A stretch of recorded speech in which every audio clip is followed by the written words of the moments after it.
a delay of when it goes live. Okay. Uh-oh. What happened? The stream was deleted on Facebook. Really? It's saying try to create a new stream.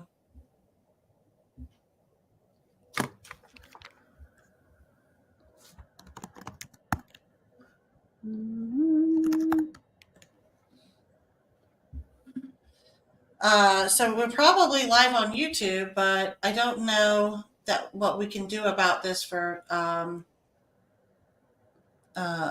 Here we go. No? That was deleted. Great. I don't know. Okay. I'm trying to go live on it. All right. Aaron says we're live on YouTube. Hey guys, but not on Facebook. Great. Okay. All right. We need to create a new event, I guess. Well, I don't know if we can within the same thing. All right. That's really weird. Sorry, guys. We're just having some technical difficulties. We'll get this figured out, hopefully. I don't know why, unless because we were a few seconds late.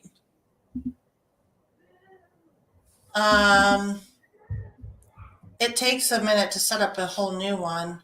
We might just have to tell everyone to go to the live link on YouTube. All right. Yep. All right, let's post it maybe in the event and on the regular page. Okay, hold on. I'm just going to go live right now and tell people. Okay. But also include the link so they can actually see the link. Julie has straight lines running down her video, like right next to her face.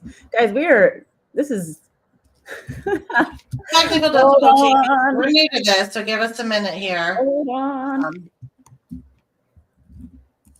Well, I'm nervous because you all are watching. Jeez. We're supposed to actually come. No, I'm kidding. All right. Okay, so this is the live link. I'm going to have an echo here for a second while I do this. I'm going to put the live link into the event. All right. So I just posted a link. Hopefully it showed up. I'm going to leave and come back. Okay. All right. If you want to tell them kind of what we're doing, then I'll come back. Okay. So if you go to YouTube, well, I guess if you're watching, you're on YouTube. This doesn't really help. I don't really know what is going wrong here, but we're trying to go live on Facebook too, and we can't. So we're trying to post a link so that anyone who's trying to watch can get on. And I'm not actually approved to make a post on the Justice for Julie Ferguson site.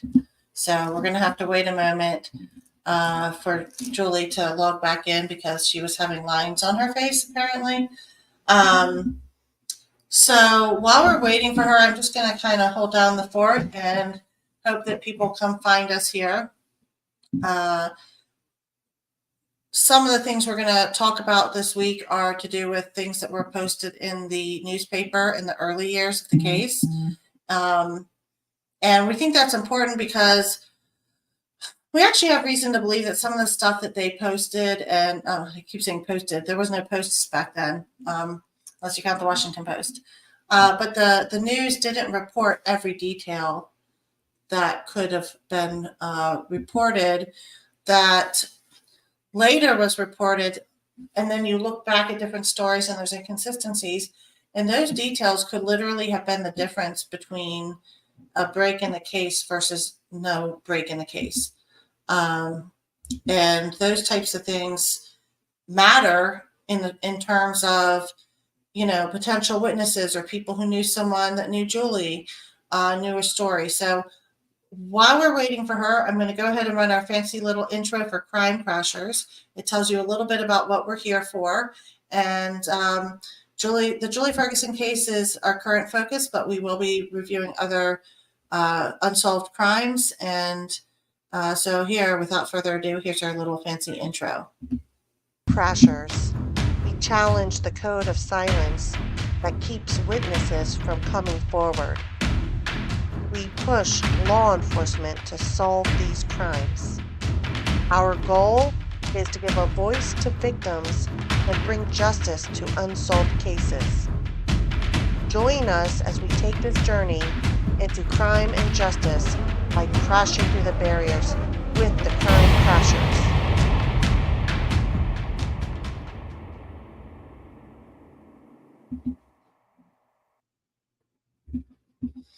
Okay. So Julie's still not back yet. Teresa asked if we'd be live on Facebook. I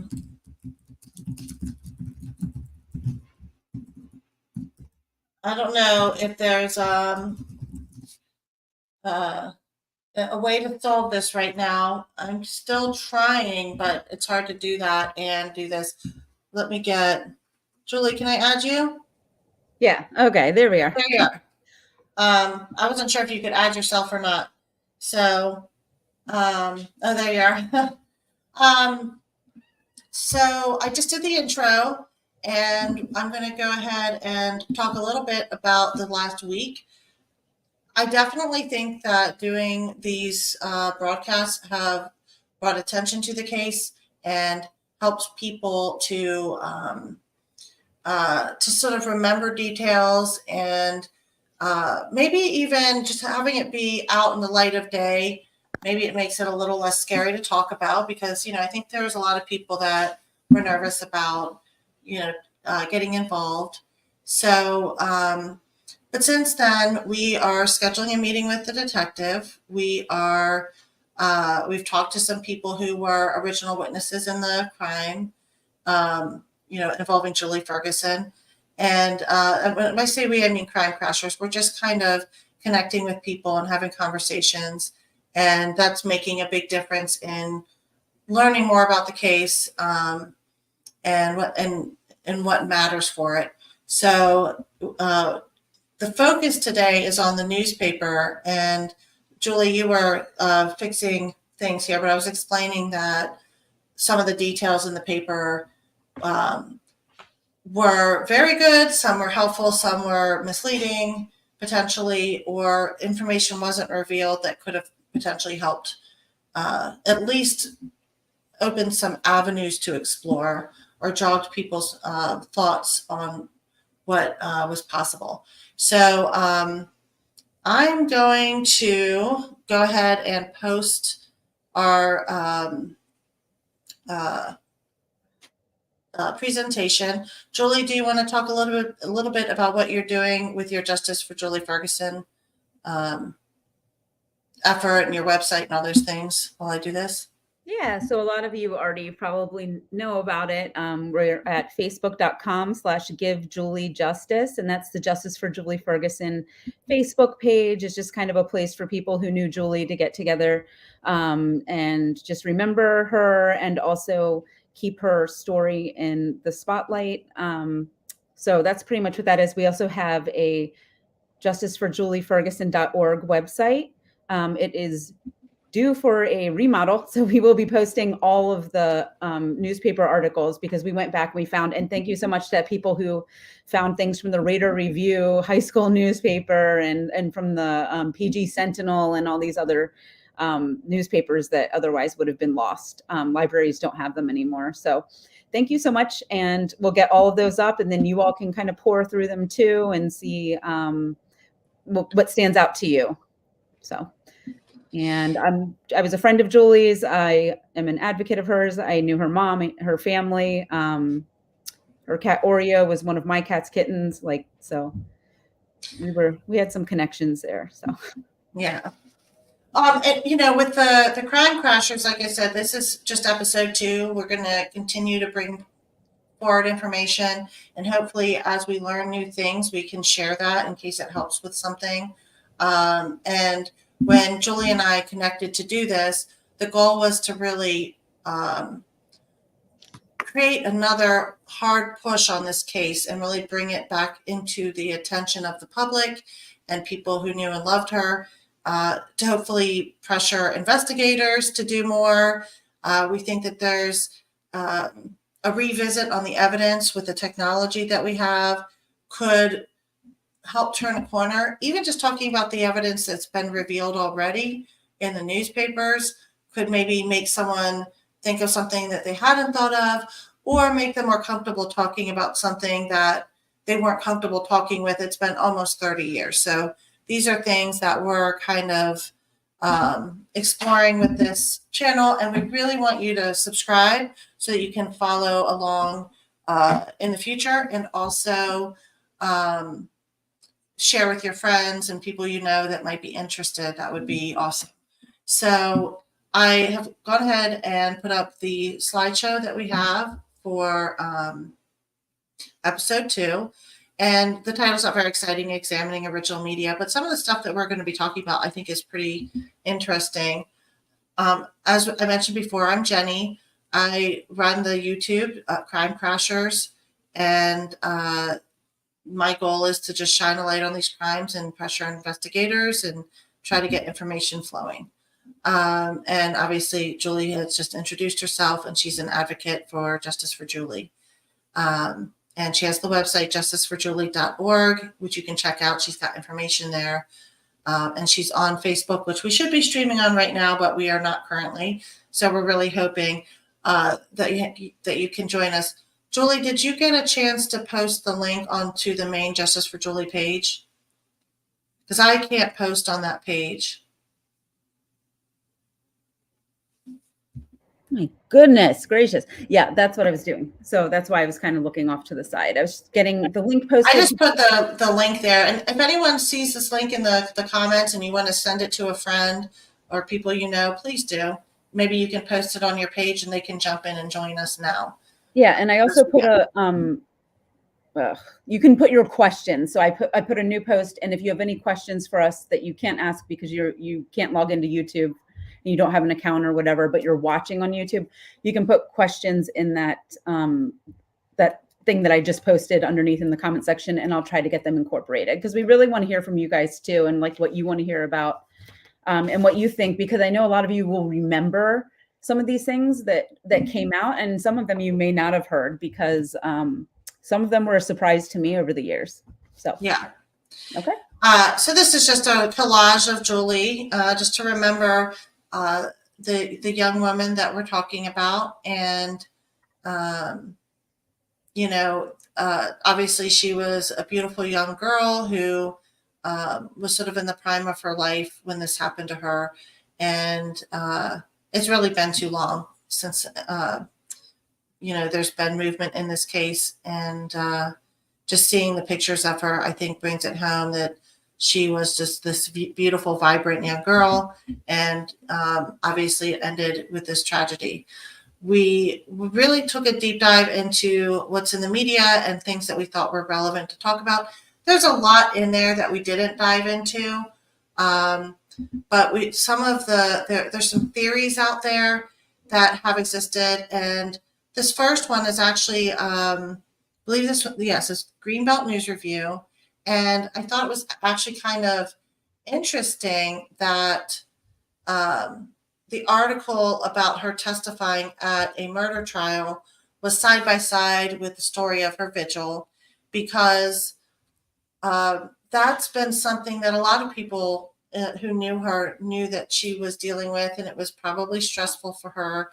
And the story actually highlights that she was a character witness for the defense. And what that means is, there, in a murder trial, there's different things that happen because it's such a significant situation. And being able to have a character witness speak for you on your behalf as a defendant can make or break your conviction and even your sentencing, depending on the timing of when they are, doing their witness testimony. So in her case, as a character witness for the defense, police didn't think that she was seriously in harm's way because... Should we kind of explain what this is about for people who don't know? Do you want me to give it? Oh, yeah, you can give a little bit of history. Okay, so the previous year, 1994, there was a big fight with people kind of getting together on a hill near Eleanor Roosevelt High School. And there were two different sides. And I guess somebody brought a gun to a fist fight. And there was a lot of confusion going on. And one child, basically, I think he was like 13, CJ Brown, got pushed to the ground. And then someone with a gun came up and just shot him point blank and killed him. So Julie did not witness that crime. She did hear it because she lived near there, but she didn't see anything. And then there was a person who a lot of us knew, and he was driving a car, and the person with the gun, or one of the people with the gun, had gotten in the car, and they drove off without him knowing. That's kind of the background. Yeah. So the person who was driving the car, I guess it was acquitted is the right word. But anyway, so Julie was a character witness for him, just kind of attesting to his character, and that, he's. Yeah, it's very different than being a witness for the prosecution, where you're basically saying, I saw this person do the crime, and that is a riskier place to be in a situation like that. But to just say, hey, I didn't see anything, but I'm here to say that this guy is a good person, is not really something that I think is, for me personally, I don't see it as like a great reason to murder someone. I think that it was very relevant at the time. There'd been, multiple situations of young people getting murdered in the area, and Julie's involvement with the case kind of mashed the two together. But in this article, it actually talks about the police feeling like this was not related, and not that that is a definitive conclusion, because there's no evidence saying, completely ruling it out.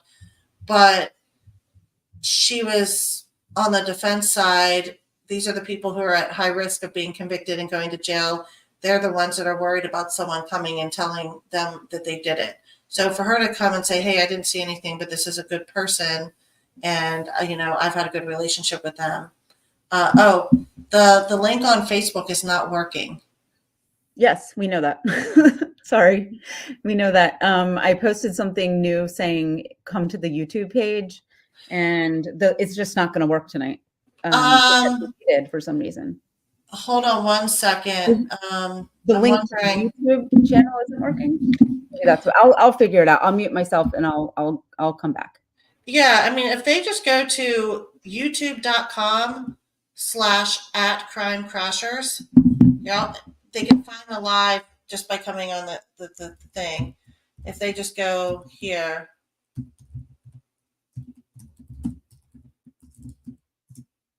And thank you for letting us know, by the way. If they go to our main page, they'll see that there's a live video in progress, and they can click on that. Julie, do you want to share that link?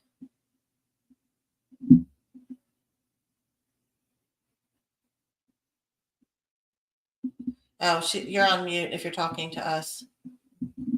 So it's been a long day. Okay, yeah, the YouTube link works. We're just gonna have to do YouTube, and that's that. They'll have to come here or watch it. We'll post it later. Wait, so the link works from Facebook? The link to YouTube works on, works on Facebook. The event has been removed for some reason, so I have no idea. Right, but she was saying the link on Facebook is not working. Did she mean the YouTube link, or did she mean? I don't know. Casey, what do you mean? I would post this main one just in case the link, the one that I just shared in the, so do you see the one I just shared where the youtube.com/crimecrashers?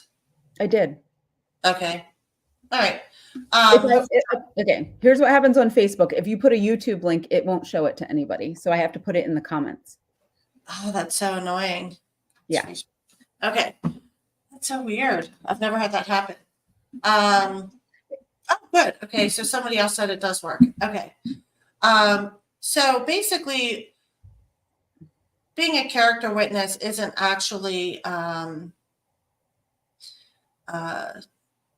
So Cornelius is asking, where can we find out more details? So there was CJ Brown was the name of the victim. This is an old Greenbelt News Review paper, and we found it by searching their archives. There might be something searchable just by going to Google and Googling it, but it is an older case, and I find that not all older cases are just on YouTube. But there's a lot of stories that kind of briefly touched on it. This particular story has the police specifically saying, we don't think this is related, because she wasn't an eyewitness to the crime, and nothing she was saying was incriminating any of the defendants in the case. And our point in bringing this up is that I think it carried a lot of weight as a rumor, but not necessarily, as heavy as it sounded. Just, hey, you're a witness in a murder trial sounds really heavy. She's there as a character witness. Teresa's saying, I understand she was a character witness, but dealing with young people, they may not understand that. And they might cause panic thinking, oh, well, she's on the other, or she's trying to make it so that it's all pinned on this one person, or I don't know. Yeah, I think it's a valid point. Yeah, so I think that it's true that people may not understand the difference on that. But this case had actually ended, I guess, a few weeks prior.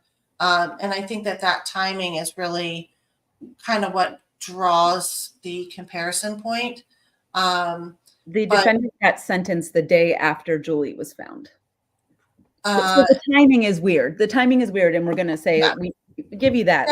We know that that's weird. Can we address Sarah? She's saying that one was solved though, right? And she didn't testify against them. It was solved kind of right away. They knew who did it. It was just a matter of who of the three who were arrested were responsible. There are people who think that Julie's life was taken because she was a witness. What they said in this article is that she was one of many character witnesses. And she was she was a witness for the defense. It would be a strong leap to say that someone was willing to commit murder for a character witness for the defense. And that's kind of why the police can't completely rule it out, but they didn't think that it was a relevant or related scenario. It just was really odd timing. And actually, somebody who worked with Julie had said that, and actually a lot of people I know who knew Julie at the time said that she was being overly, cautious, that she was, nervous about everything. And, so then that is something to take into consideration about her mindset at the time, that she would be wary of someone she didn't know and think that she was okay with, that kind of thing. So that comes into play when you imagine her leaning in and talking to somebody in a car. Was it a stranger, and was it someone she knew, which is something we covered last week?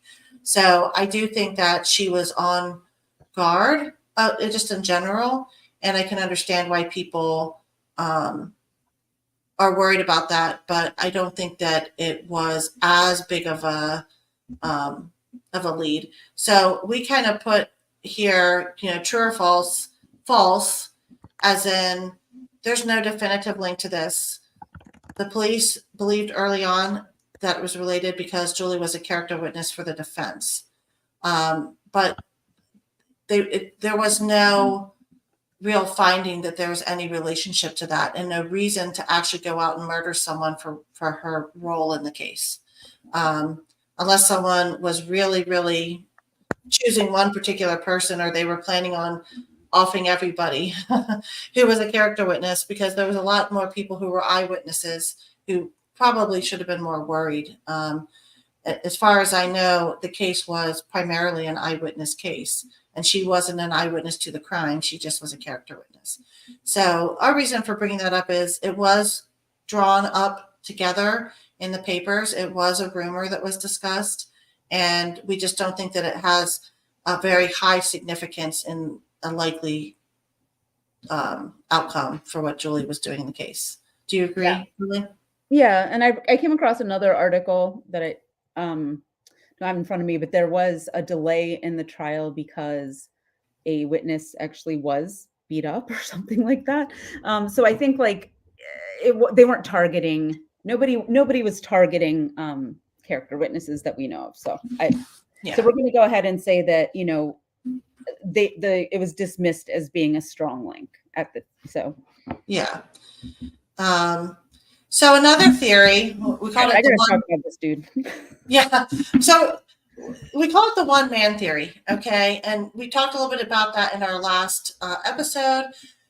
There's a lot of reasons to think it could have been more than one guy, but there was other murders in the area, and how do you separate these things out?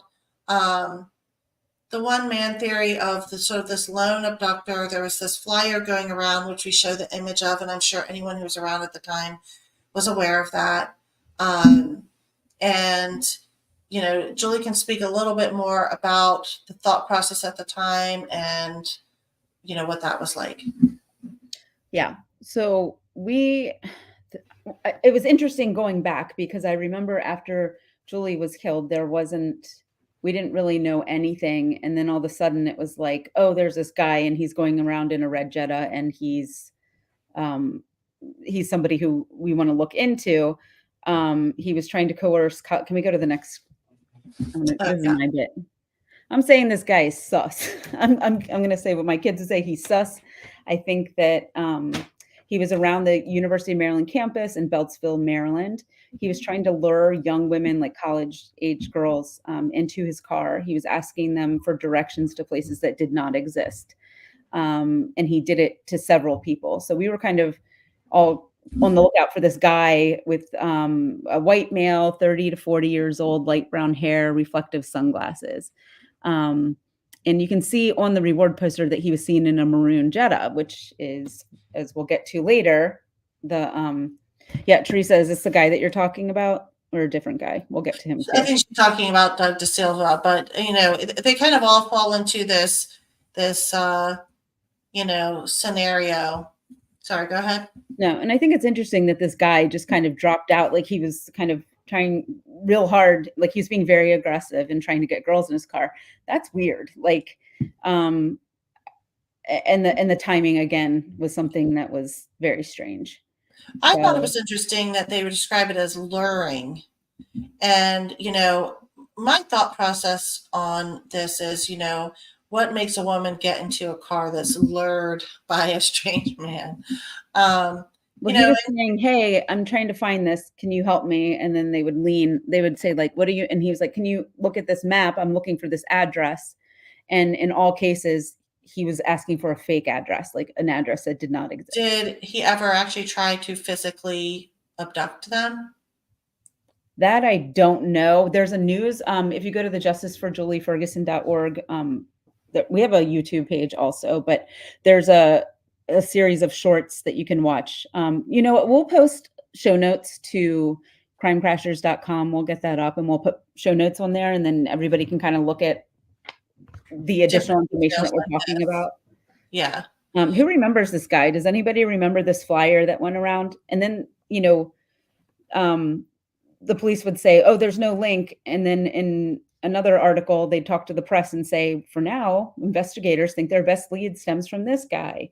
And then later on, they would say, there's a distribution of flyers with this guy, but it's erroneous.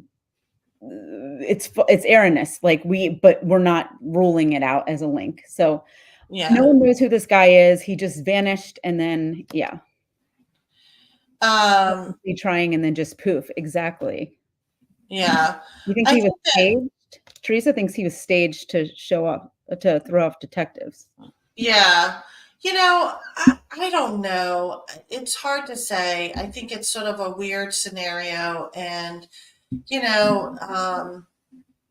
I didn't hear specifically other than it coming out about this case, I didn't hear it in an unrelated situation. You know what I mean? Like that before this happened to Julie, it was happening here, and there was news stories and worry about it. And when women are feeling targeted on a college campus, there tends to be a little bit of alarm and an awareness that starts to happen. And it was 1995, so I don't know how different that was, but I do think that it would have been. It's sort of interesting that it sort of popped up as a thing just for the Julie Ferguson case, even though supposedly he was doing it to other people. And It was the car, Jenny. It was the car. Yeah, I mean, the other thing I with that, was he really driving a red Jetta? I don't know. I don't know who was I've never seen the actual reports of what he was doing in those other cases where he, was at the campus. You know what I mean? Like, I'm not sure where you got the, thing about maps. Okay. I mean, it's on, there's a news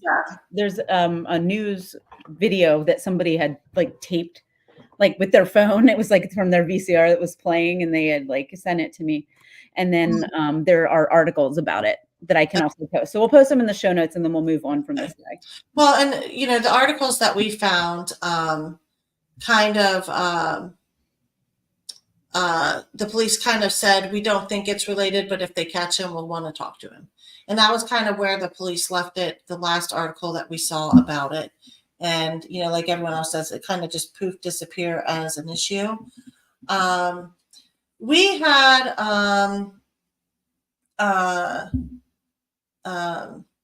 couple of people here talking about thinking it was local, and we think it was people that she knew because she didn't put up a fight.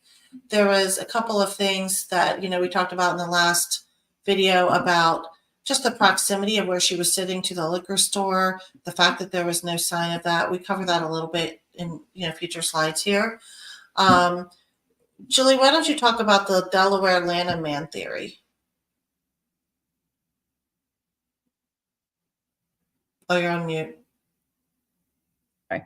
I'm not going to name this person because I also agree kind of with Ken Mains. Like, people's names are out there. You can read it right there, but I'm just going to call him Delaware Lanham man.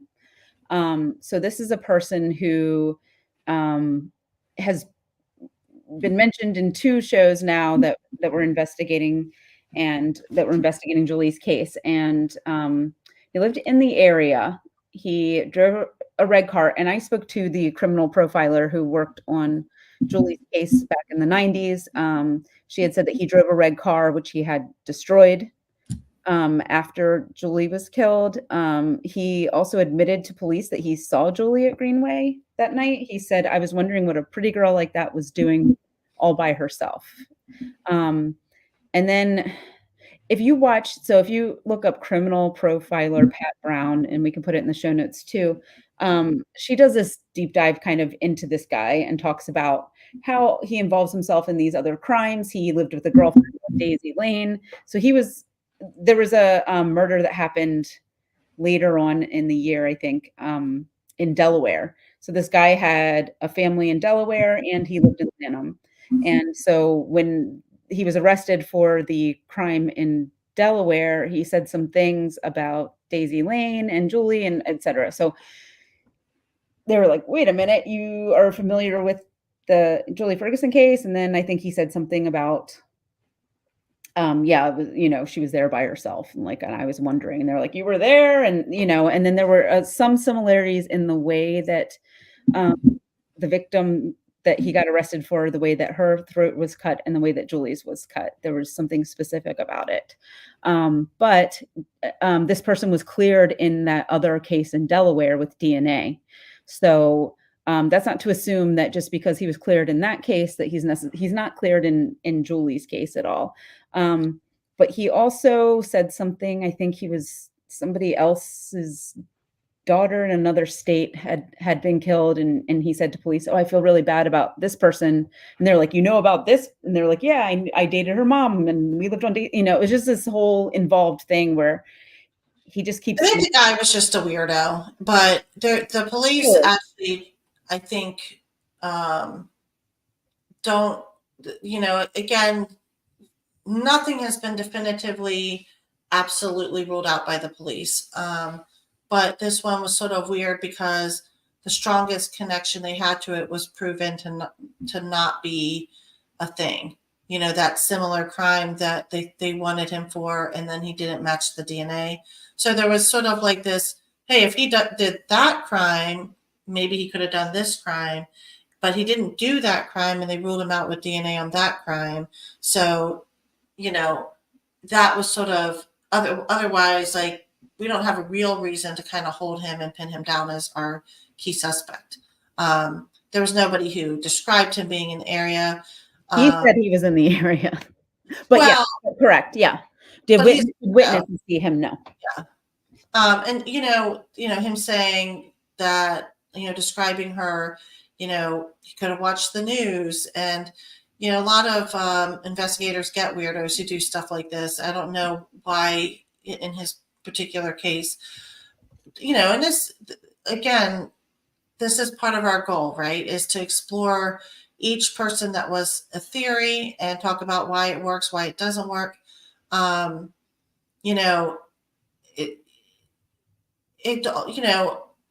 in his case, there's no other history of other crimes that, he just was weird and he kind of tried to put himself in the situation.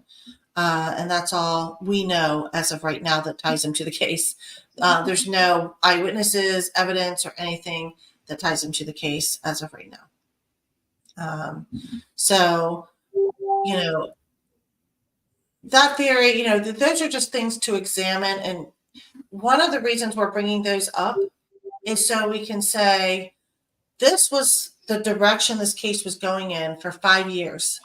If you look from 1995 to 2000, the media was focused on this one lone serial killer, serial rapist kind of guy, and creepy white dudes. We'll just call it that. But and I can understand from the profiling aspect that might be what they're expecting. However, as we go through this episode, there's going to be some discussion about who was actually seen, driving the same kind of car and how that's linked, and why it was so critical that they didn't talk about that for the first 5 years. It was not publicized for 5 years. The Jetta was, and that's what we're talking about right now, that witnesses reported seeing that maroon or burgundy older model car. The newspaper says it was possibly a 1988 or 89 Volkswagen Jetta, and it pulled up in front of the Greenway Liquors within minutes of Ferguson's disappearance. She was seen leaning into that car talking to someone, and there was nothing alarming about it. And there was literally a very, very, very short window of time from when she was visually seen by someone who knew who she was, talking in that car, into when she just completely vanished. Police also said at the time that the maroon or burgundy vehicle was seen at the site where Julie Ferguson's body was discovered, within the time frame that they believed that she would have been slain. So again, that ties this car in these places. In 1995, that's all we knew about the Jetta. And so again, it didn't really provoke people to think about, information that was later revealed. But that information, although it was revealed later, was actually given to police within hours of Julie being found. So that, this is where we start with versus 2005. Sorry, this should say versus 2000, not 2005. My apologies. So this article in 2000 says, we have one witness who observed a red or burgundy Volkswagen, possibly a Jetta, in the parking lot outside the shopping center, occupied by 2 black males and 1 black female. Detective McQuillan said this. A short time later, an additional witness observed Julie leaning in the window of the vehicle, which had by then pulled in front of linens and things. And that's a direct connection.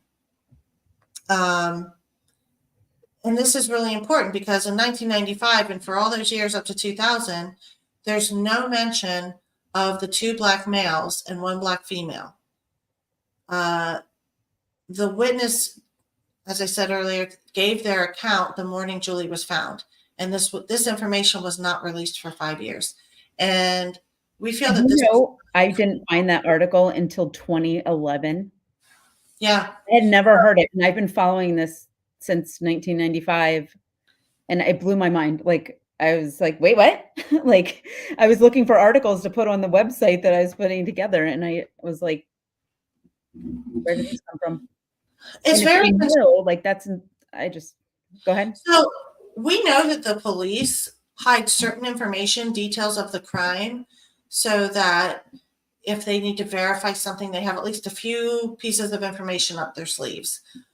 This piece of information makes 0 sense to me as to why they didn't release it back then. Nobody seemed to find that important, that these 2 black males and black female were seen in the car. And the description, which, I think is on the next. I just threw in a little clip. Okay. Sorry, it's hard for me to see, so I'm going to make it bigger. No, I mean, it was just, I think it goes on the next page. So I just wanted to show the this article. Was the article. It was in the Washington Post, March 22nd of 2000. And it talks about police are looking for 3 people. One was described at the time as a black woman in her early 20s with short hair, white tennis shoes, and a thigh-length jacket. Another was described as a clean-shaven black man in his early 20s with a slight build, wearing a silk multicolored shirt. There was also another man who witnesses could not describe, which is weird because I've spoken with one of the witnesses, and they do describe them as a light-skinned black man. So there were 2 black men. One was very light-skinned, and I don't know why they didn't do that, except for that person, they couldn't describe what they were wearing because that person was fully in the car and didn't exit the car. There's reason to believe that the other 2 did, and that's why their outfits were seen. So here's this was actually taken from another portion of it. It goes into a little bit more detail. African-American woman in her late teens, and keep in mind, these details are eyewitness accounts. It can be very difficult to actually see somebody and know, oh, this is how tall they are. These are people's guesses based on what they think. Okay. Yeah, they have that thing at 7-Eleven. Like, so when people walk out, you can tell, like, instead of like they were. You can tell someone's really tall or really short, but the girl sounds like she was tall for a girl. They described her as an African-American woman in her late teens or early 20s.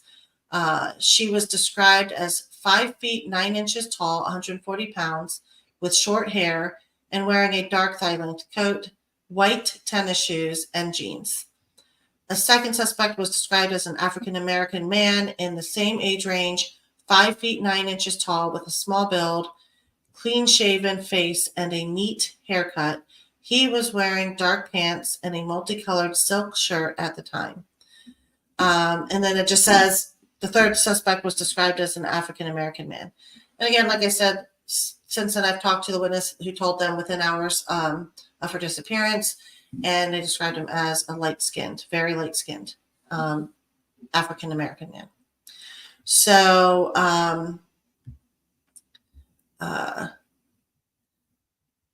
that's in that slide. So this is something that this was a detail that was not in the papers.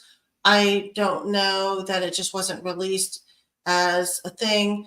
I think that if this makes anyone think of someone in Greenbelt who fits these descriptions that might have been around, that Julie might have known, I think that, we definitely would like for you to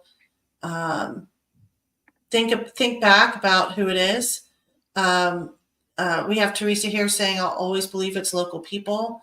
Greenbelt back then was just so small. That's a really good point, and I really appreciate that, because I 100% agree, and that's one of the reasons we're doing this. We're hoping that our audience sees something that jogs their memory, makes them think of somebody, and wants to report it. And agree with Teresa also that this is a more concrete, in my opinion. Sorry, it says option, but I know she means opinion, than any other trail they've followed, and not sure why this hasn't been looked into. Again, this is why we want to pressure the investigators, because we believe this angle was ignored for really critical years. That first, we hear the shows, the first 48 hours. That information was critical. They had that information in the first 48 hours. I think that it should, I don't know, because the person who saw them is someone who worked with her. I don't know why they wouldn't have thought of it as credible. I do think that, and this is something that I've seen in other cases, that the information that the police have doesn't get put out to the media the right way. And Julie can attest to this. If you just read the different articles, they all say slightly different things. One, her purse was left on the curb. The other one, it was 2 shopping bags. One, it was clothes that she purchased that day, like she went shopping. Maybe because I think it's sloppy reporting is what I think it is. And I also think that the police didn't do it justice. The article in 2000 was really important because they had actually gone back over the case in these details, and that was Detective McQuillan, who we have tried to reach out to, by the way, and we hope to get something from, if he's willing to talk to us. But at the time, maybe their faces were up in it, and they were thinking, oh, lone. I mean, that's why we talk about the one man, white serial rapist killer guy theory, because that's an easy one to think about. It fits the sort of the profiling thing. Whenever you think about it in that context, you think of that kind of thing. That man was in my nightmares for a long time. Right. Everybody's. It was just so terrifying that there's this person going around trying to snatch people, and I don't know. But it did fit, and it was kind of like, oh gosh, this is just somebody just picking whoever they can. And a lot of us worked in that mall, so it was that was all of us. I used to shop there. I'd walk there all the time, walk all around the parking lot,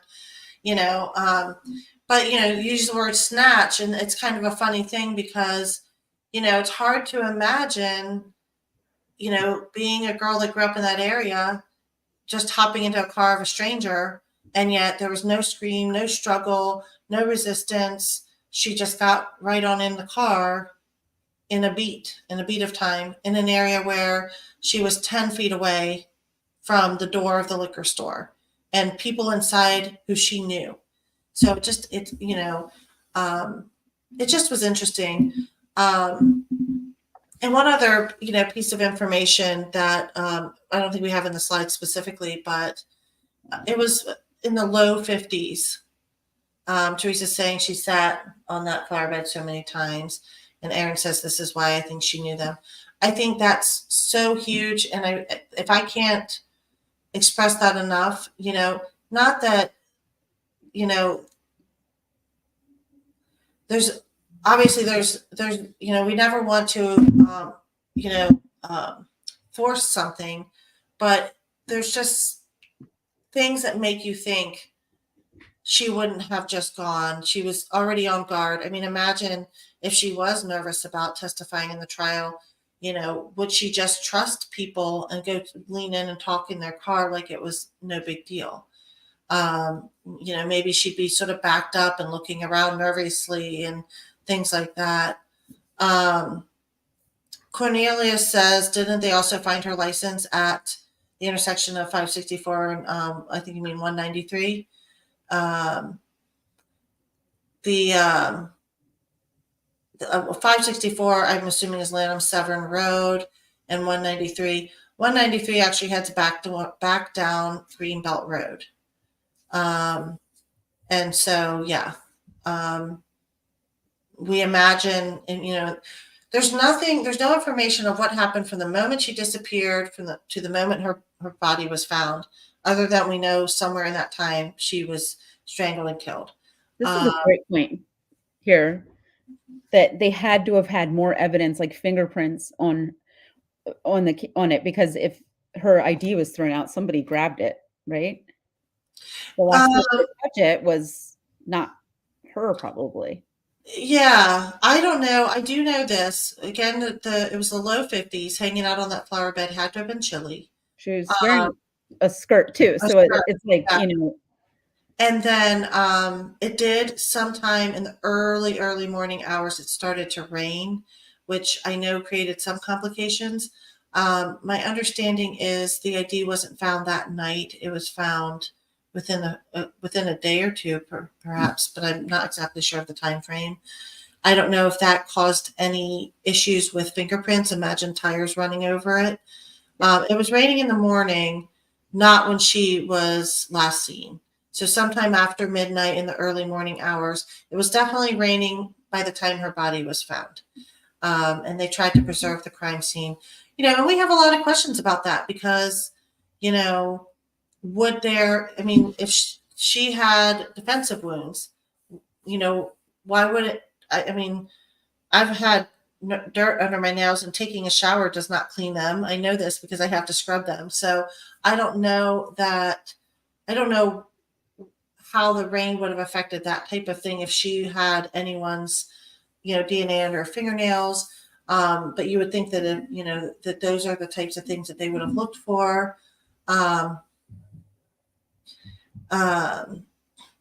So I think that the theory of her going back into a store or something probably was very unlikely. At that time on a Monday night, most stores were closed. So maybe it's closed and someone had the keys and they were able to get her back in.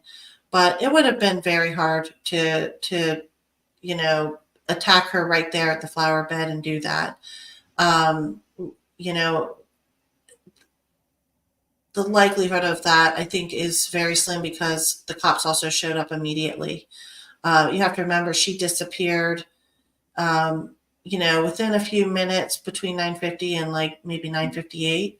And there's some reason to believe it was she was last seen in a much narrower window than that, but I don't know exactly what time.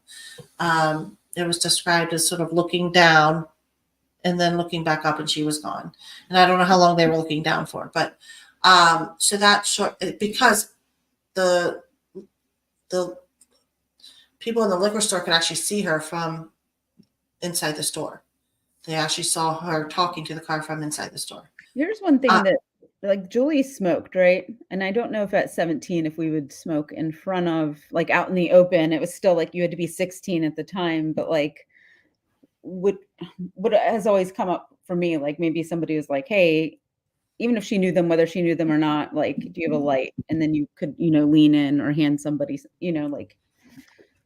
I don't know. I mean, I still think that if someone had reached out and grabbed her hand, that it's hard to imagine. I know it happens. And there are people who go very submissively and complicitly.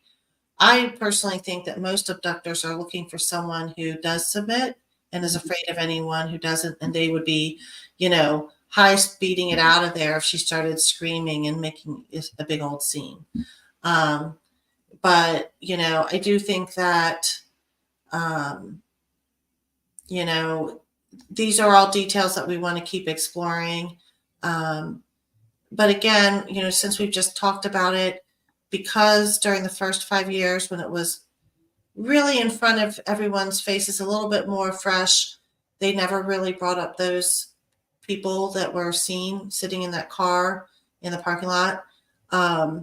I really think that that's something that needs to be talked about. And I think, if people watching this have friends in Greenbelt, talk about it, who might have fit that description that could have been associated with Julie Ferguson. This is something we actually covered in a short on YouTube. A short is just like a 60-second video. This is a different color Jetta, but I took the time to go and look up Jettas from the 80s. And this is just an example of one.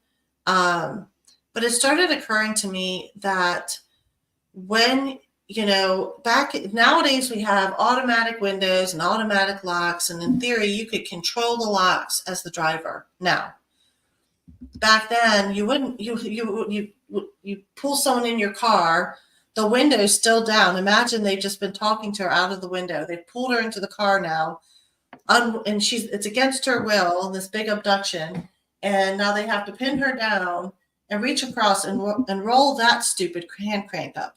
If anyone's ever driven in a car with a hand crank window, you know that it's like, and the whole time she's abducted, she's not screaming. There's no kerfuffle. There's no anything at all that kind of says, hey, something's wrong here.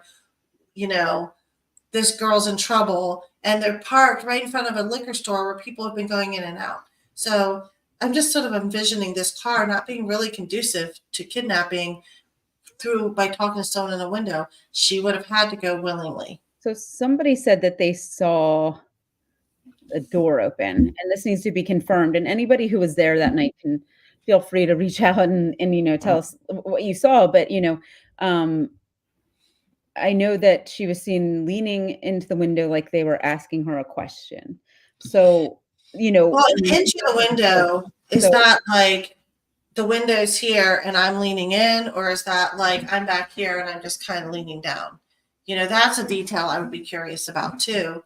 But, her comfort level, because I know if I'm standing there in a dark parking lot where I've specifically gone to sit by the liquor store because that's the safe place to sit waiting for my friends, am I leaning way in if I don't know the person, or am I standing back like, oh yeah, okay, I do think that she was aware of her safety. And in fact, that's something that the person who worked with her said, that she was aware of her safety. She specifically went there to be safe. And so, sorry, I just saw you had a comment up there. I didn't get to see what it was. Sarah believes that she didn't want to get in the car, but complied with it to try and diffuse the situation, not realizing her life was at stake. Okay, so maybe it's somebody that she knew where she was uncomfortable. She was cool enough with them to talk to them or whatever. Maybe wasn't happy about getting in the car, maybe a little bit of distress, but didn't think that she was getting in the car and her life was going to end. Maybe they convinced her that, oh, your friends aren't here yet, we'll take you somewhere. And maybe she was worried about her friends not coming. It was chilly out and she'd been sitting there for a little bit. Teresa's saying police reports are usually public, but I don't know if hers is, being that it's ongoing. Julie, you want to speak to that? Yeah, they're not really public if it's an ongoing case. So the media can, and anybody can file a Freedom of Information Act against it, but it's still up to law enforcement what they decide to release. Yeah, the Paula Zahn show was not perfect because it focused on some of those theories and did not really, I don't even think it mentioned the two black men and the black female at all. So it was like going on like the original stories. But they shared some crime scene photos that were, I don't know if they'd been revealed before. So those are something that we will be talking about at another time. I think Julie got some screen grabs from that, but there's definitely a lot of disconnect in the media and in the information released. And I think that the police didn't release that much info, certainly not info that might have helped, bring forth some more witnesses and possible sightings of the people that fit these descriptions. Imagine they had that information that morning. Imagine if that had been released, maybe that person was still wearing the same damn clothes, and it's just hard to imagine that they just chose not to share that detail. I don't think that had anything. If nothing else, why didn't those people come forward at some point? If they had been, there talking to her, if they knew her, they would have known that she died. If they didn't know her, maybe we've talked about that. Maybe they'd be nervous, so they would be seen as suspects. But it definitely is very interesting to me that information did not get revealed, and that there's still a lot of information that they're not going to share. We are meeting with the detective next week, and we might be able to get some confirmation of information that has been put out in the media so that we can hopefully share facts and information as we know them to be true from the detectives. Although we understand that these detectives work a lot of different cases, and hopefully they'll be well versed on this case and give us more information on that. You guys, and we're asking the "what do you think" question. You guys have been sharing a lot of that. There's been a few of you really engaged in this conversation, and I would love to hear more about what other people think too, because sometimes these things are what shine light on a new issue or a new piece of information. So there's the detail of which side of 193 the license was found. So it was found as if they were heading back towards Greenbelt. And there's information that there was, a sort of a scattering of things throughout. And that led back towards Greenbelt.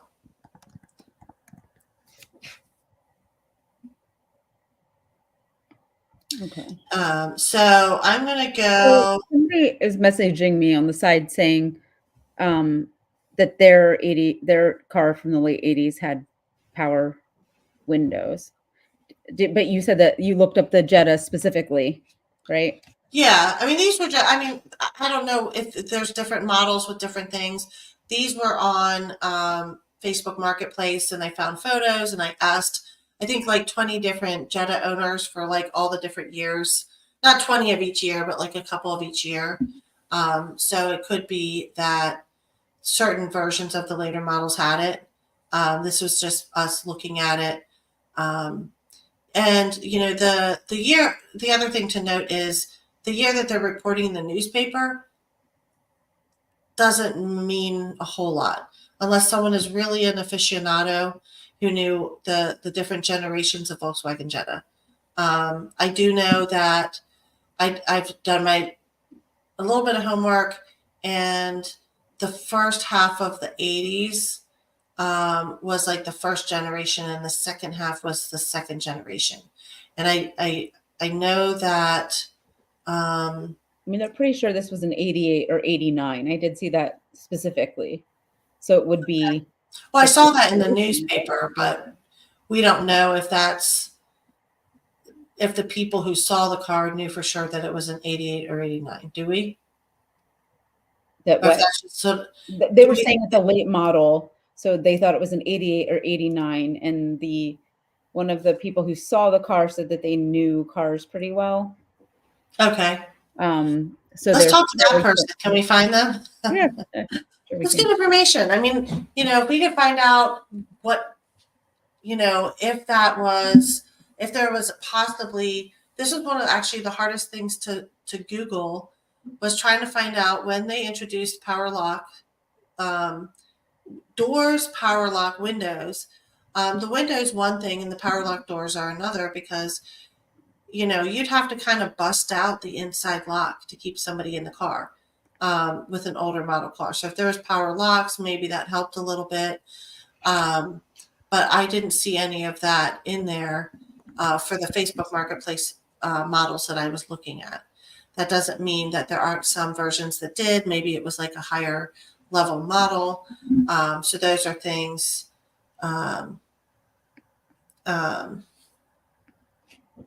So Sarah is saying that when they're talking about items being discarded on 193, the ID, that there's supposedly some found closer to Hanover Parkway.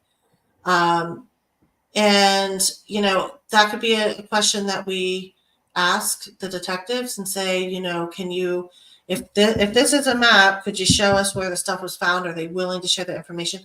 The only plus side to this being this old as a cold case is that they might actually be willing to give us more information than what we've gotten in the past. So, we're certainly going to ask all the questions because I'm nosy as hell and I want to know everything. I don't know if Bernie knows what he's getting into, meeting with me and Julie together, but we're going to have our list of questions. We're going to explore every angle, and that's something that we can definitely see what he's willing to tell us. So And I need Jenny because I've been down every rabbit hole since the beginning, and it all just. Yeah. So I really need help focusing on, what the facts are. And that's why it was so important. And this is something I stole from Ken Maines, which is, go back to the original newspaper articles, because that's when the police were talking the most to the press. And then as it goes on, newspapers start copying from other newspapers, and they don't get a direct source to tell them, like, because like we saw, like, Julie left her purse. She left some bag of clothes, like 2 bags of clothes that she had recently purchased. That changes everything, because you're like, okay, I'm not going to leave my purse. I'm not going to leave my new Gap, whatever, there was a Gap store there. You're not going to leave it if you just bought it, or your new shoe. Yeah. I'm pretty sure, like, every time I would go to Gap, I'd buy like my favorite shirt in like 5 colors and wear the same damn shirt 5 colors. I loved the Gap at the time. So this was an interesting theory from Teresa. If you're familiar with the area, this might stand out to you, but when you go out of Greenway Shopping Center, there's sort of one main exit, and it exits onto 193. But if you turn right, you could get to Daisy Lane by just going straight down 193 all the way to Daisy Lane, because it crosses over. But she's suggesting that maybe they could have gone on Hanover Parkway and gone towards Lanham Severn that way, because if you go down to Lanham Severn, you come across, then you could come back around to Daisy Lane, sort of a different direction. So it is true that while the direct shot is 5 miles, there's indirect ways to wind up at Daisy Lane. Again, these are all things that there's this big unknown window.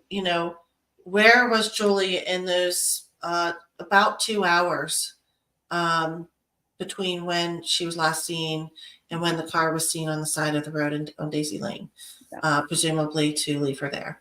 So, anybody who knew the area, I'm thinking less and less that they went up 193. This is not fact, but anybody who knew the area knew that that was very risky. Like, so if they did use back roads, then that makes me think they were definitely local. I mean, that's a real possibility, and it's true. Like, 193 has a lot of lights. If you're like busy, harming someone in your car, and you pull up at a stoplight, and somebody's There's so many stoplights. There's like 100. But here's an interesting question, that I've had is, were their windows tinted? I mean, I knew a lot of people who were getting their windows tinted back in those days, and that's true. Could they have felt a little more comfortable with the windows tinted? That would have been possible. Could everything have been pretty chill at that point? If she did know them and she got in the car, maybe they're just saying, oh yeah, maybe they're offering to drive her home, and then all of a sudden she's realizing, hey, they're not taking me home. By then they're, halfway gone to who knows where, and now she's starting to panic and freak out. I'm just getting from her friends that were going to pick her up, and they were the ones that really knew her well, and I knew her mom and their relationship. Julie had confirmed to her mom that her ride was coming. Julie would not have switched. She would not have risked her mom getting angry because she, or her friends showing up and she wasn't there. Like, I just don't see her getting in. Yeah, I mean, I just don't. I don't know. It's such a weird thing, because it's bizarre. The whole thing. Yeah, it doesn't make sense. She just vanished in a busy mall where people had seen her. There's a liquor store that was open. Like, it just doesn't make sense. It just doesn't. Yeah, it definitely was. Here's something that I wanted to point out, because there was something they in the article Greenbelt Teen likely was killed by a stranger. I'll quote the article. It says, detectives interviewed the teenager's classmates at Eleanor Roosevelt High School in Greenbelt and have mostly ruled out the possibility that Ferguson was slain by an angry boyfriend or jilted suitor. So I want to talk about how her school friends were different than her weekend friends. I mean, she hung out with them on the weekends, but especially in this area, I think we all have different groups of friends. We all know each other from somebody in this way, but it's very pocketed. Like they're just different groups. And a lot of us kind of just went all around into the groups. Do me a favor. If you're watching this YouTube and you knew Julie personally on any level at that time, feel free to comment here and say whether or not, well, you may not feel comfortable saying this, but, I'd be curious if the police talked to you or not, because I feel like you're absolutely right. If they went to the high school, my world in high school was 100% different than my world outside of high school. And if they went to my high school friends and interviewed them, they would have no clue about what I was doing on my weekends, which was a whole different animal.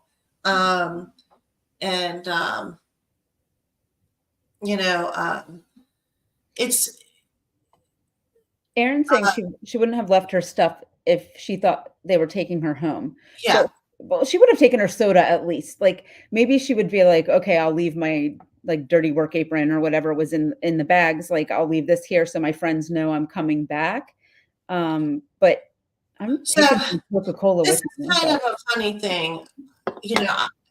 I don't know her personally, and we talked about this a little bit last time. Like for me, what I can imagine, I can imagine her being slightly stressed about the situation and just forgetting it was there.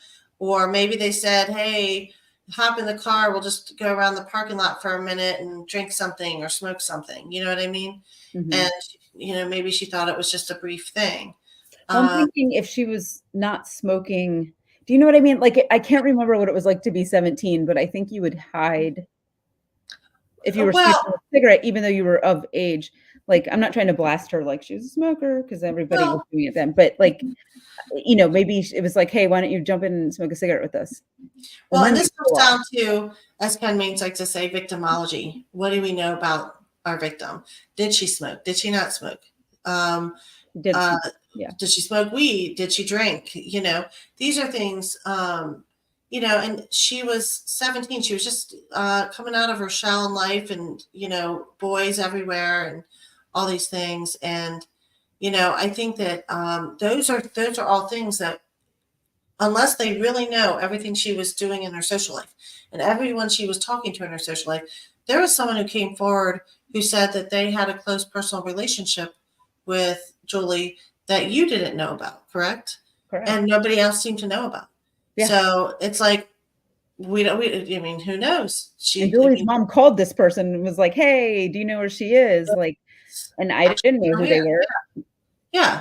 So there's a lot of angles there. And I'm not saying I knew, like, we weren't hanging out. There was a point in our lives where we were hanging out every single weekend and we were like, okay, you just left my house. Now I'm coming over to yours. But by junior year, we were kind of like, I had a boyfriend and she was hanging out with her other Parkdale friends. And, so I didn't, and that's where I'm at a handicap and at a disadvantage because I wasn't around her every weekend. There was a time in our lives where I would have known everything about this girl and I could have said like, yes or no, but yeah. Well, and that happens, as sort of we're weaving through our lives and stuff. But I was going to comment on her leaving her stuff. I was standing in the parking lot of our high school yesterday, and the trainer pulls up in her car, and she gets out, and she's getting her stuff out of the car. And while she does this, she sets her drink up on the top of her car. And then, like 10 seconds later, I look up, and she's walking away from her car, and her drink's on her car. And she had just literally set it there 2 seconds before she walked away from her car. But because she she moved on to the next thing. She grabbed her stuff and she was walking in. She completely forgot about her drink. And we're like, wait, get your drink. And I immediately thought about Julie. And I thought, that could happen to me. I just watched it happen to this woman. She just forgot about her drink. That's all. I think I'm like biased because I can't go through anything without like having. something. Well, Yeah, I'm probably putting my own spin on it, but I'm like, some people are not the type to leave anything ever, and then other people and you can't are say like, because you wouldn't that she wouldn't, but yeah, yeah, she was right. So she was more laid back, I would say, but we just don't know the scenario in that moment that caused her to leave that stuff. What we do know is that there was no screams and struggles and conflict that was witnessed in any kind of manner. It seemed very peaceful and normal and comfortable when she was leaning into the window. And there was nothing that gave anyone a red flag. Um, so, um, so Teresa says that she believes people know but are scared. I actually agree, especially because, when I hear that description, I have people in mind, but I'm not going to say names of people because um, I don't think that that's appropriate. But I do think that people, when they hear those descriptions, are going to have someone in mind. And is someone willing to speak up if they do know something? I think if you don't know something, you have to be careful about throwing stuff out there that, especially if you're leaving a tip for the police, you might be willing to say, hey, here's some people that she communicated with or knew on some sort of level socially that fit those descriptions, and they're worth taking a look at. There's the anonymous tip line, which is available on justiceforjulie.org, that you can leave that on. And certainly, even if you don't have information on the case, but you think you might know who was being described, that's important information to bring forward. And I think that, in the profile that Ken Maines did really resonated with me, and we shared it last time, that sort of described them in their early 20s, no particular place to go. I mean, if you imagine, they're just hanging out in a parking lot on a Monday night at 9:30. going to the liquor Julie had a store. reason to be there. She was working there. Two of them went to the liquor store, right? Yeah, two of them went to the liquor store. This is a Monday night. They don't have anything going on. They're just hanging around. We do, Had said before, like, I'd be interested to know who was absent from school that week or who didn't show up to work. I mean, the next day, a lot of people took off after it happened because yeah, I think that'd be hard to know. But these people, she was probably if they were in their 20s, like he says, within 2 hours. But I think the person saw her at like midnight or 1 a.m. It wasn't as long as I had thought initially. I thought they found her like it had just happened at 6 like 2 hours. Yeah, but it was like 2 hours. So it wasn't like all night. And who knows, what they did the next day. If they had, it seemed like they had if it was people who went into the liquor store, Jenny's right. Like they had nowhere to be. It was a Monday night. Yeah. In Julie's situation, she had been there because of work, and her friends were picking her up because she had a funeral to attend in the morning. So she wasn't planning on going to school the next day.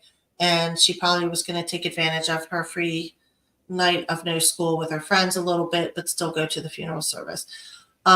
And I think that, getting back to, the fact that they put in the newspaper, she was likely killed by a stranger, is sort of a strange thing to say when you don't know. And there was no sign of a struggle, and there's just a lot of things. So if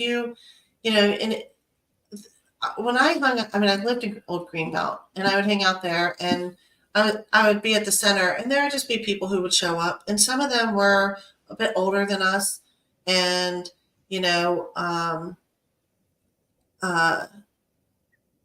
maybe a little bit like more experienced in the world kind of thing, in the sense of like,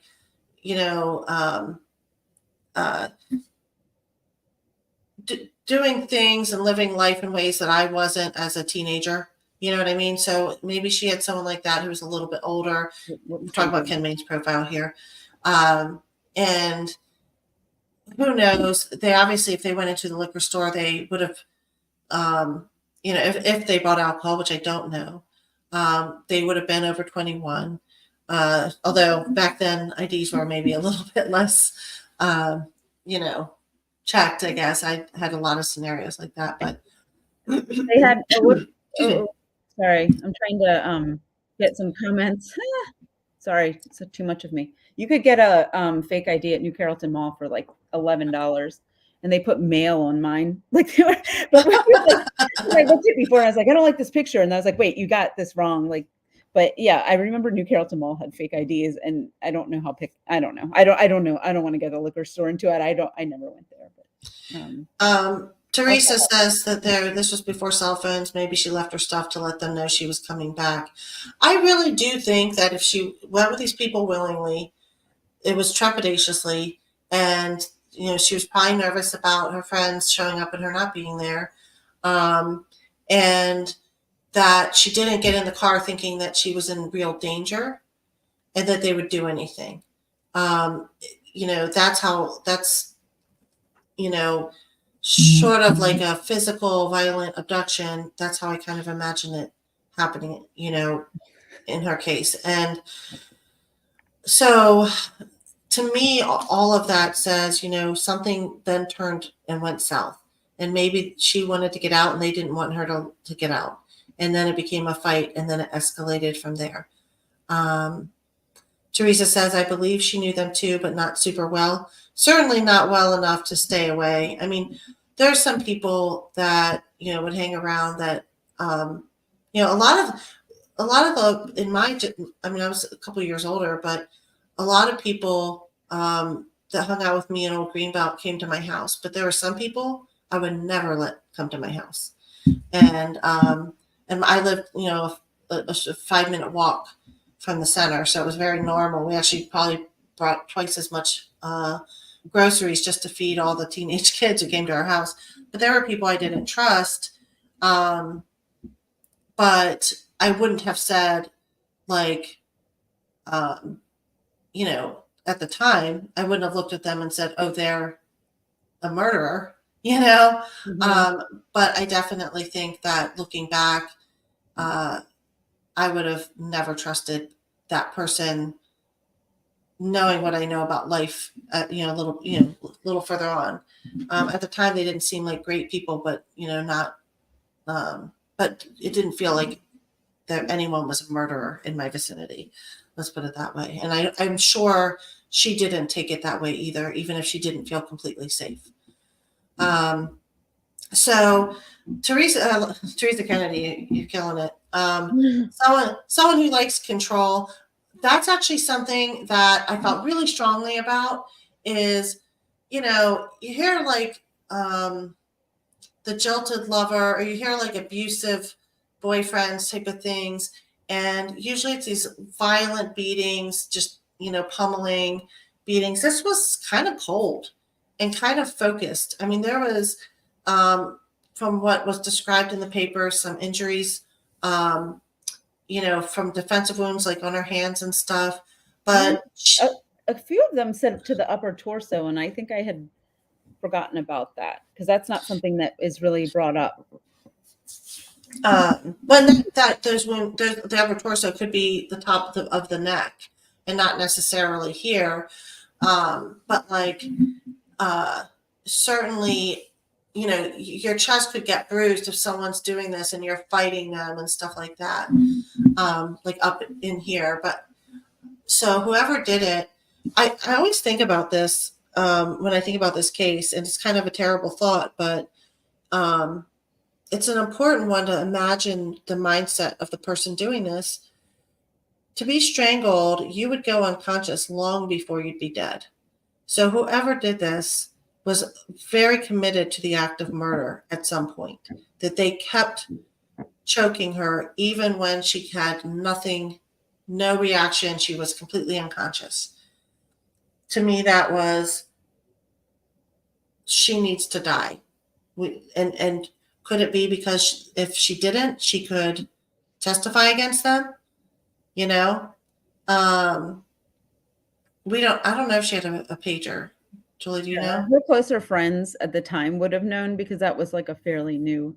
I don't know if she had a pager. I think she didn't, but I don't know. Does anybody know if she had a pager? I don't know. Cornelia said that the way they killed her, they could not let her talk. That's another good point. After the strangulation, after she was dead, they cut her throat. And to me, when I heard that, the first thing I thought was, that's insurance. That's making sure she is dead so she can't come back and testify against them, because it was a very cold, calculated move as opposed to a violent, rageful move. I know other experienced And that could detectives have Talk called to it two rage. different people too, right? Like somebody who's a little more It like, could have been like, if there was Rage. more than one person in the car, it could have been one who was more violent, hands-on, and the other one said, "I'm making sure this is a done deal." And I don't know that the other person in the car would have had the same outcome in terms of, if your friend suddenly starts strangling the girl that they had just picked up to hang out with because your friend's a little off the chain, what would you do? Clearly the other person in the car was willing to be complicit in this crime, because it wasn't like an instant, it's not like a gunshot and a single bullet kills somebody. And that was literally just just one false move.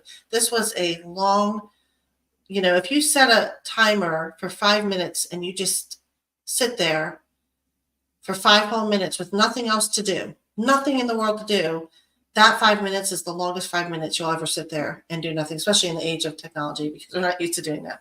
But my point is, it's a long time to have your hands around someone's neck. And we don't even know if it was one full motion or if she was strangled and came back and strangled again and things like that. So Teresa Kennedy says, I don't believe it was spontaneous because of lack of evidence. It was calculated. Julie, do you want to speak to that? yeah, we have reason to believe that.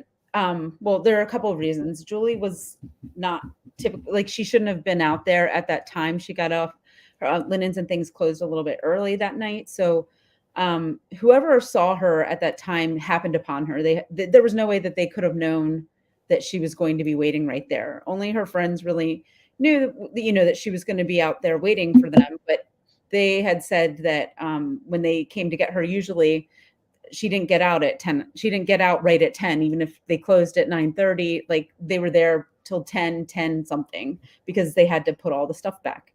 It was linens and things, so there's stuff everywhere. So whoever saw her and saw an opportunity, whether they knew her or not. I think they happened upon her, and maybe they knew she was in that mall and were hoping to run into her, right? Like, yeah, I mean, we talk about the love interest thing. I think the problem with the love interest thing is it could be somebody who was just beginning to talk to her and she hadn't really acknowledged in that way. Maybe she was too nice to sort of outright reject them, but she was just kind of avoiding the issue and they were trying to get her attention. And then when they didn't get the attention they wanted, and although they didn't sexually assault her, they did want power. And we all know any woman anyways, definitely knows that sexual assault is more a crime of power and dominance than anything else. And how that's exerted is whatever, but in this case, this person could have had some form of interest in her and it was relatively new and they were trying to get her attention. Sarah asks, could they have been waiting for her? And also Teresa says, I think they drove her around until they had a plan. I do believe that if she got in there willingly, there was a point at which it turned ugly and she was like, or it maybe hadn't even turned ugly yet, but she started realizing they weren't letting her go.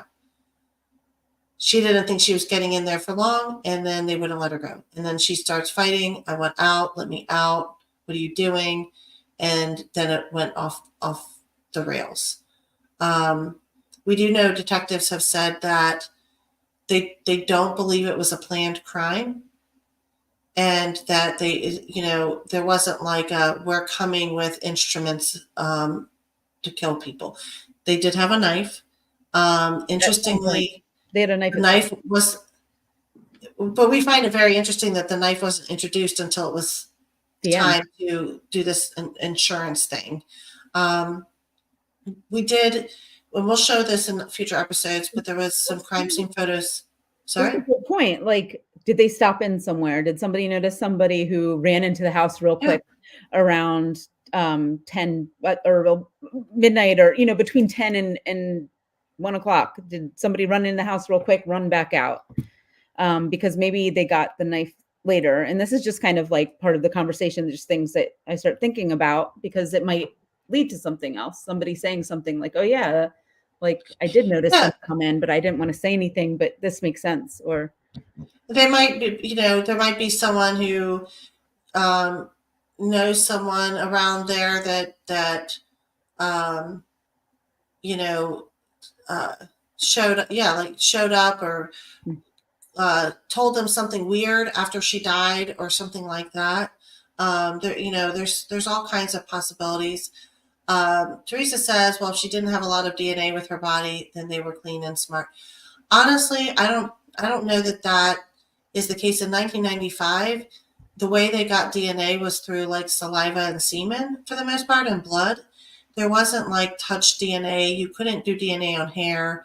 A lot of that stuff was, you'd have had to like somehow secreted bodily fluid on her. Now other than her fingernails, and I don't know enough about what they did with that. You would think that they processed her fingernails. And then I that would have been remember more seeing gruesome. dirt like at the wake, like there was dirt still under her fingernails, and I'm imagining, I didn't know why they didn't clean them. You know what I mean? But I was like, I hope they, and I remember thinking that at the time, like, did they collect from here? Because there's still stuff there. Like, Well, we're going to bring that up with Detective Bernie. yeah, I don't want to call these people smart ever. Yeah, they're the dirtiest and they're not smart, so but they are smart. we do I don't think like that that they they would get to check their think they're nails, smart because they didn't get caught. But it was dumb luck. well, and I don't know. I mean, the detectives, I don't know how thorough they were in their investigation. I have seen so many things off the rails with investigations. I would like to think they checked her nails too. But do I know that they did? No. I mean, there's no, we have no information. I'm sure the detectives know. And, they could be sitting on something. And I mean, honestly, these cold cases are packed away in shelves. When was the last time someone actually pulled it all out and went through all of it to see exactly what physical evidence they had and made sure it was all processed? Those are things we want the investigators to do now. And we're kind of using this momentum to get them involved. I do think that,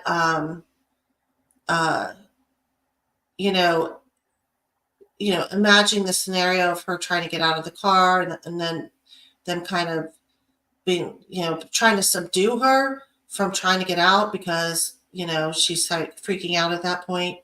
That could take a bad turn. Now she's trying to fight them, like, let me out of the car, let me out. So that's when they tie her hands behind her back. I was going to mention that in the Paula Zahn video, they shared some crime scene images, and one of them showed blood on pavement. And there's a picture of Daisy Lane where there's a little pull off, a little, like just maybe like 5 feet, 10 feet at most of pavement. That's a little pull off, and then there's a chain link fence, and that's where her body was, and it shows blood on the ground. So my thought is that her throat was slit after she was, dumped on the side of the road, and that was their final move to make sure she was dead. I think that, Sarah says if the people in the red car knew her and knew she was killed, why didn't they try to help detectives? Probably because they were, potentially the suspects. And that's why that description of the 2 black males and 1 black female in that red Jetta are so important, because that was not provided at the time. And I think a lot of people would pick up on that if it had been. And I think a lot of people would probably have an idea of who they might be talking about, if they knew Julie and knew the circles of friends. Even if that person was in the peripheral of her group of friends, it was somebody in that theory of somebody she knew, it would have been someone that ran in that circle. And like they said, Greenbelt was very tight knit, so tight knit that half the witnesses that saw her, maybe more than half, are actually people who knew her already. People that happened to be walking around were people who knew her. Mm-hmm. So Teresa says, yes, if people in red cars seen her last and never helped detectives, that screams guilt. yes, it really does. And, I think a lot of people kind of raced to give information, and there's a different kind of mindset who might not.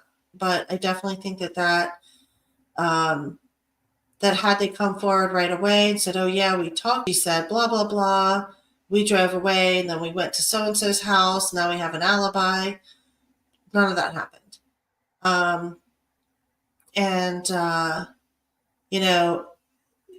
Carrie says the description came out so many years ago, which makes you wonder how accurate it is.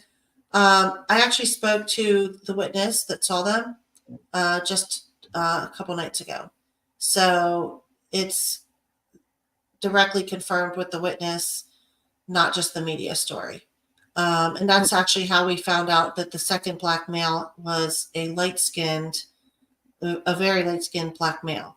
So they spoke to police about this the next day, right? Like, all right, it's yes, they said that they got a call at 4 a.m. before her body was found. And she told them, yes. And she said that when she was walking by, they were sitting in the car, like they were just hanging out in the car in the parking lot, and that struck her as odd, and she remembered it specifically because she thought it made her uncomfortable. So she called the police at 4 a.m. They called her because she didn't know Julie was missing until they called her at 4 a.m. Oh, wow. Okay. And then when she found out she was missing, she said, well, I don't know what happened, but when I was leaving the parking lot to go home, I witnessed these 3 people. Here's what I saw. The 2 black males and the black female. One was very light-skinned. They were, at the time when I saw them, they were just sitting in the car. By the way, she said that it was a 4-door Jetta. And I actually saw other descriptions in the media that the car she was seen leaning into was a 4-door Jetta. Mm-hmm. So, so that's, are there details that she gave 28, 29 years ago that she's not thinking of right now because it's that many years later? Yes, but she was pretty clear about those details. I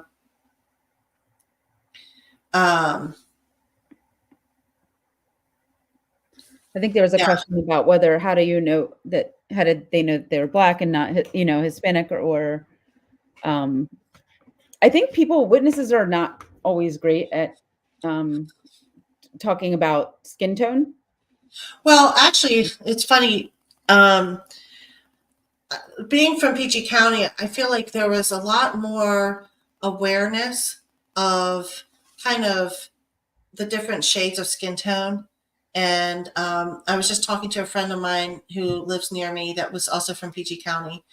And we started going down the list of the various descriptions. And if you were trying to describe, any tone of person, white or black, in PG County, there was names for all of that. And it was very normal to say, oh yeah, they're light skinned, and, that kind of thing. And talk about their skin tone and things like that. So I actually, when I read the article, the first thing I thought when they said 2 black males and 1 black female was, but they didn't give like skin tone, that could be a discerning factor. And again, I'm just going based on what the newspaper said, but the black versus Hispanic thing, I can't answer to that. I just know that they were identified as 2 black males. One was very light skinned. and the other one was darker skinned and was the one that went into the liquor store, and he was wearing a multicolored silk shirt, and then the girl had gone in with him. So I don't know if anyone had any other questions about that, but we talked about what was missing from the papers. There's probably a lot missing. They gave us some information. There was discrepancies and differences between the media stories. And if you really want to, do all the research in the world, you can go to justiceforjulie.org and read all of those. But we thought it was interesting that there was no report of a struggle or scream, which we've talked about. In the newspapers at the time, there was no description of the second black male, but the witness was very clear in what she saw when she described the other person in the car. There's no indication of what she was tied up with, and no mention of injuries to the face, wrists, and hands.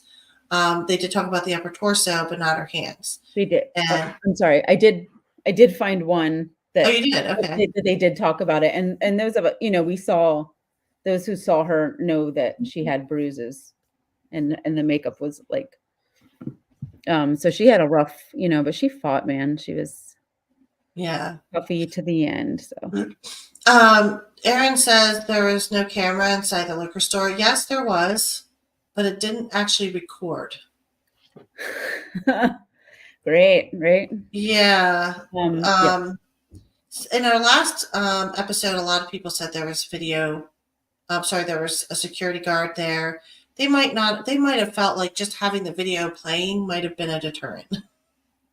Yeah. Hopefully they changed that by now. But that's really upsetting because it could have saved. It could have brought justice potentially. Somebody said her nose was damaged at the funeral. So maybe was there any other things other than her nose on her face, like her eyes, or because you would imagine if she'd been hit in the eyes, they would be swollen or unusual. And usually if your nose gets hit, your eyes go too, but I remember it was almost like it was not crushed, just her like nose. Just kind of, yeah. And then her eyelashes were so matted with makeup, and there was a lot of makeup. She was wearing a turtleneck. She had on a long sleeve shirt that was buttoned. Oh God. Yeah, they were trying to cover the wounds. I mean, it's really tragic. It was almost closed casket. Like, I'm sorry to talk about this and it's harder now that I'm saying it, but like it was supposed to be closed casket because they didn't know if it could be, if there could be a viewing. So there was some, I think the detective, when I talked to him, he was, when I talked to know if she was buried or cremated? She was buried. Okay. Well, I was told that she wasn't beaten up, but I don't think that's true. I find it very interesting that you said that you noticed dirt under her fingernails, or like stuff under her fingernails, because I would have thought that would have been pretty thoroughly cleaned out by the detectives, which does make me feel alarmed that they might not have, or that they didn't do a thorough job of it. The other thing that kind of weirds me out about it is, that I would have imagined, I remember thinking this, like, well, could they exhume her body if they didn't dig under her fingernails enough and see if there's anything under there? So it's good to know in some ways that she was buried, not cremated, in case there was ever evidence that could be found in a very extreme circumstance like an exhumation. But the other thing that struck me is that if I was the mortician, I feel like I would have cleaned her nails. So that's actually really, so the first thing I thought when I thought, could they exhume her body, was, well, the mortician would have cleaned her nails, but apparently not. By the way, guys, if I'm ever open casket, can someone make sure I get a manicure? Yeah, I mean, it's it was strange. It was a detail I remembered, and I thought it was strange. And because even at the time I'm thinking like, what's going on? Like, are they, are they looking into this? She also had a casket that people wrote on. They could like write things. And I don't know if they paid attention to, and people put things in there. We put like notes and jewelry and all kinds of things. Maybe the attackers showed up. Who knows? Yeah, I don't know. Well, so Teresa's asking who saw the suspect's clothes. The male and the female actually had entered Out of the car. the liquor store shortly before, in that time frame before Julie was abducted. So they got out of the car at some point. There was more than one witness that saw them during that time. So, yeah, there's this is a continued always to be continued thing. I'm just gonna get rid of the slideshow for a minute. I really expect that after we talk to the detective, we'll have clarifications, potentially more information. He might be more willing to share some things. We want to share the photos that Julie grabbed from the Polizan case. And, we're really hoping that each week something motivates someone to come forward and share more of what they know to somebody. It doesn't have to be us. It can be anybody. It can be the detectives. It could be the anonymous tip line on justiceforjulie.org. So, those are things that we're looking for so that each week there's new information. I mean, last week I hadn't talked to the witness. This week I did, and I had more information. And, Crime Crashers is taking an effort to try to dig in a little deeper where people might have felt less comfortable going. We want to be a little uncomfortable, because I think that needs to happen. And I hope that it emboldens people who have information that might be useful, because, it is time. It's been long enough. I agree. Somebody knows. 100% somebody knows. Well, in fact, there was two people in the car, so they both know. And I don't know that either one has ever grown a conscience. And I somehow doubt it, but,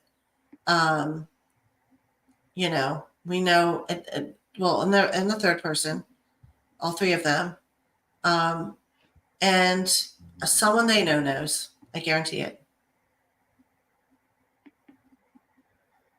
Teresa says, I got to put this up here because this is something I truly believe someone from Greenbelt knows. We aren't kids anymore. Someone should speak up, give peace and justice. That's a strong statement, but I agree 100%. And I don't want to chastise anyone who's been holding on to information that might be scary to bring forward, because, we're talking about a murder case. I really understand. And I do think that it's been scary. I'm a little bit separated from it. I'm from Greenbelt, but I feel like it's important to me, and I think by shining a light on it and doing it publicly, that it hopefully makes it less scary for people, and you don't feel so alone sharing difficult information. It's difficult, yeah. I mean, it's a hard place to sit with information. There's an anonymous tip line, right? Cornelia said. Yes, there is. I cannot pop anything in the comments or, actually I could do a banner. That's what I'll do.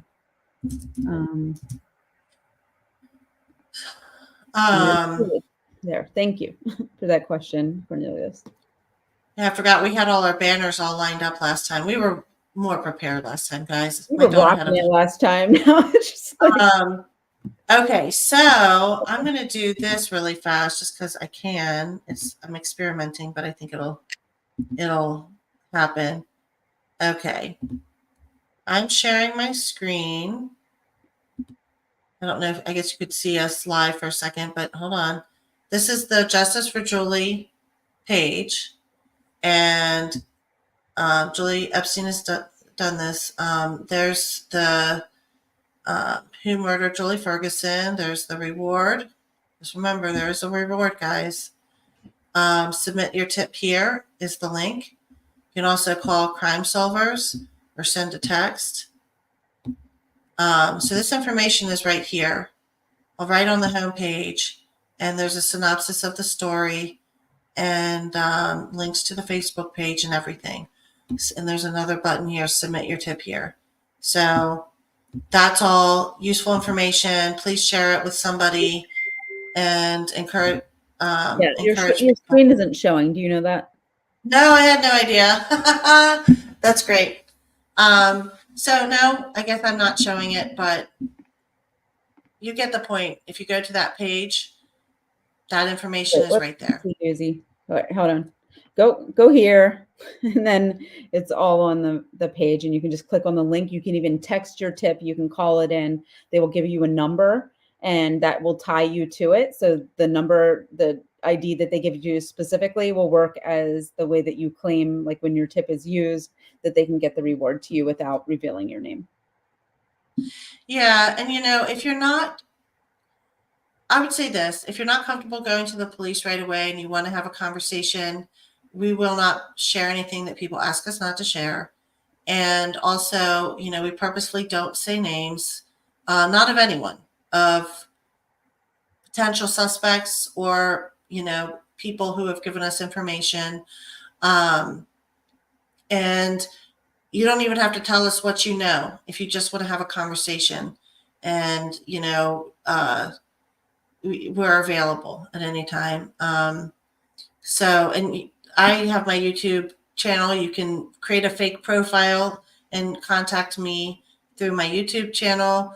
I think there's a way to send a message there if you want to get really nifty and really hide your identity. That's one of the reasons why we also wanted to do YouTube, is because on Facebook, everyone kind of has their personal Facebook information. But we might be able to guide you a little bit or provide support just to kind of overcome any concerns or doubts. And,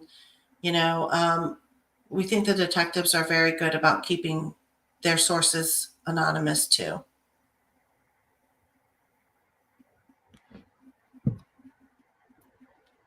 Yep. So I think we're done. I really appreciate everyone for sticking it through with us. I don't think we had quite the audience as last time because Facebook was really a good platform. So I guess we can share this video again on Facebook and hopefully people come here and watch it. And there's a lot of great comments, and that really helps us explore the topic. And we will be doing another one next week, so look out for that. Hopefully next week we don't have technical difficulties with Facebook, and we'll hopefully be a little bit more prepared. Tonight was a little bit challenging. So thank you for sticking with us through this. Thank you. I know it's a late school night, so good night. And Good night. we'll see you next week. All right. Bye. Thank you so much. Bye.